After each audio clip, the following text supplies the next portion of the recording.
For our first project today, I'm starting with this silver platter that I picked up on Whatnot, and I'm beginning by applying Paint Couture's 2-in-1 Premium Primer in white just over the center design, and this will help prepare our surface for paint and give it something to grab onto for better adhesion.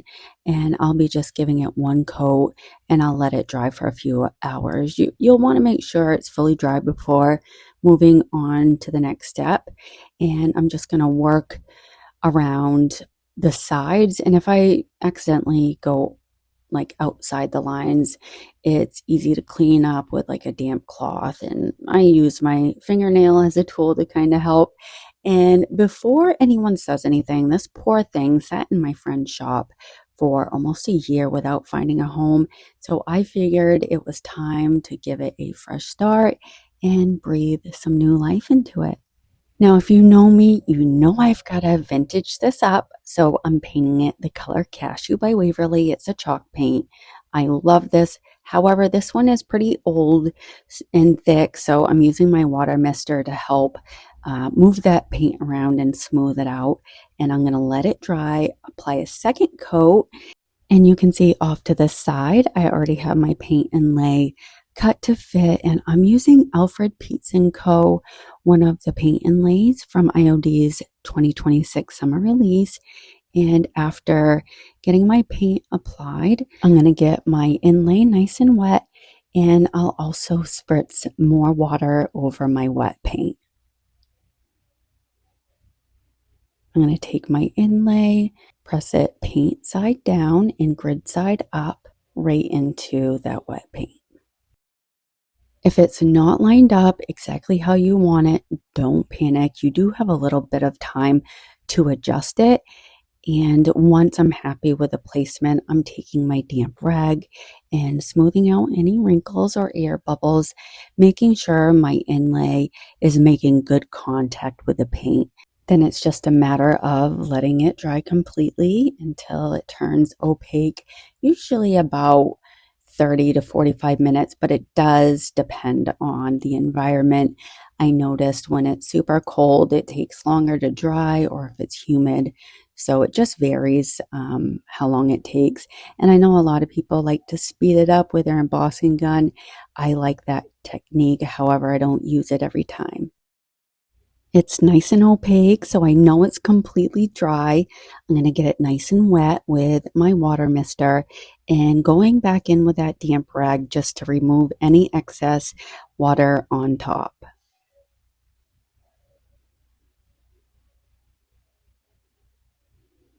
And after about 30 seconds or so, I'm going to begin pulling back on this inlay. And honestly, you guys already know, like, this is my favorite part. There's just something so satisfying about revealing an inlay every single time. It feels a little bit like opening a present. This one came out absolutely beautiful.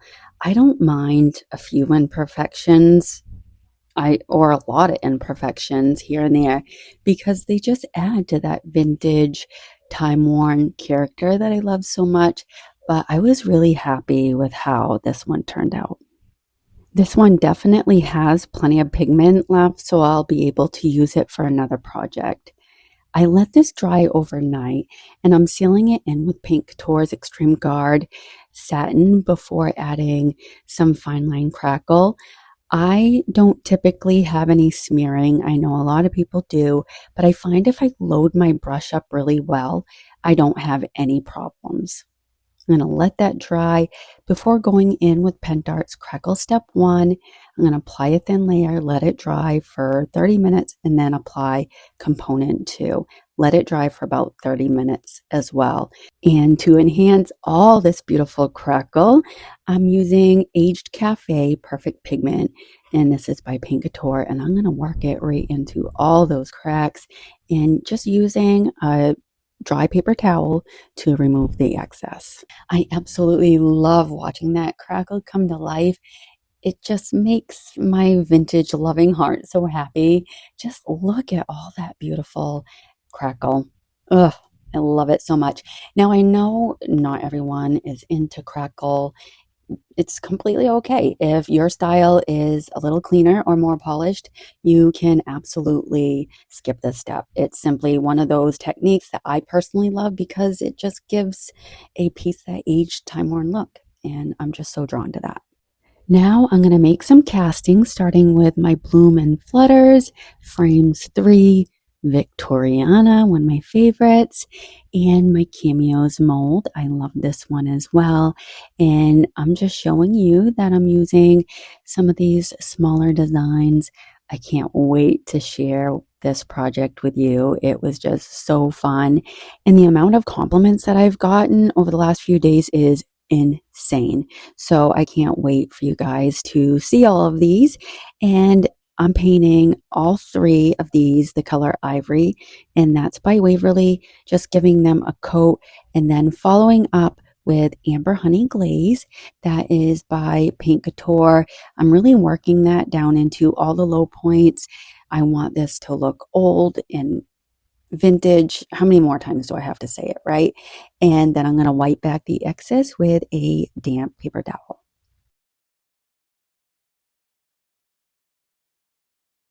I use several Luxe Metallics on this Cameo, and I'll be sure to link them in the description box or under supplies used. That way you can just jump right on the link and check them out.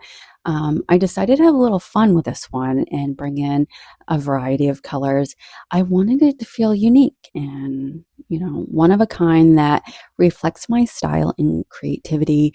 And I think sometimes those are my favorite projects, the ones where I just stop worrying about all the rules and just create something that's completely my own.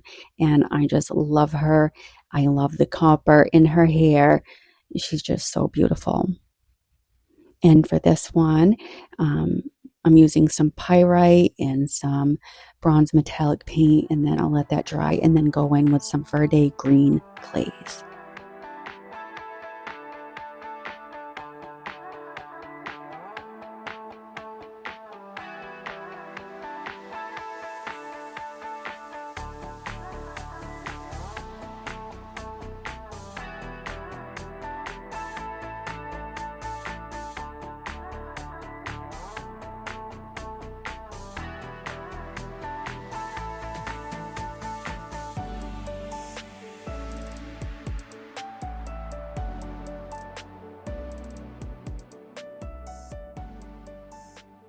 And then once everything is dry, I'm going back in with a little more of that ivory on my brush, holding my brush at an angle. I'm lightly catching all those raised details. It's a simple step, but it really helps bring out all that beautiful detail while adding another layer of depth and dimension and age to the piece. And I'm going to do this to all of them.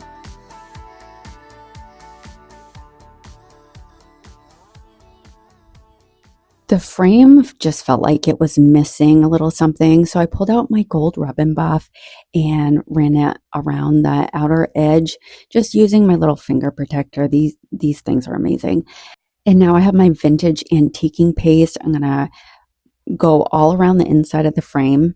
I love how that darker detail contrasts against the metallic finish and just helps define all those beautiful details.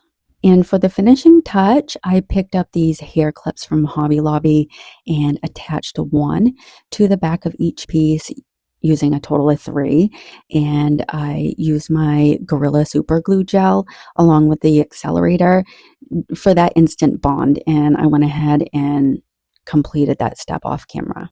I have this beautiful vintage powder container that I got from Sammy over at Unicorn Dust Designs, actually on her Whatnot, and I'm painting it Fusion's Liberty Blue, and the coverage is just amazing with this paint. I'm gonna do 2 coats and let it dry.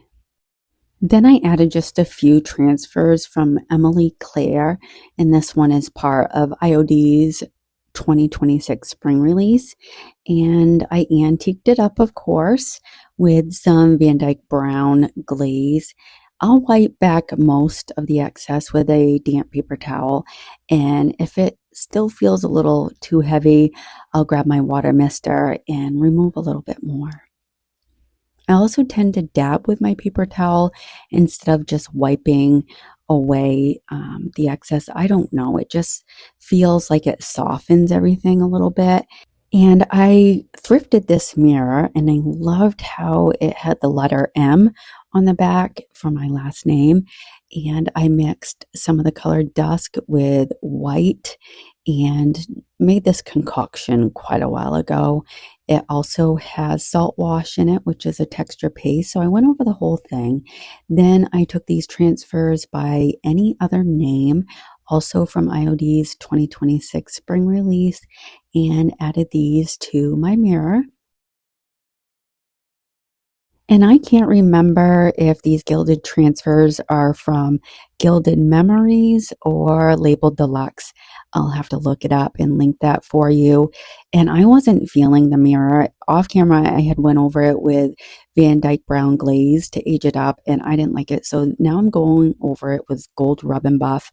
And off camera, I will go over it again with Van Dyke Brown Glaze. I really wanted to pull the colors from the inlay, that way everything coordinates well. I painted the rest of my castings in the color Chateau by Fusion, and honestly, one coat was plenty.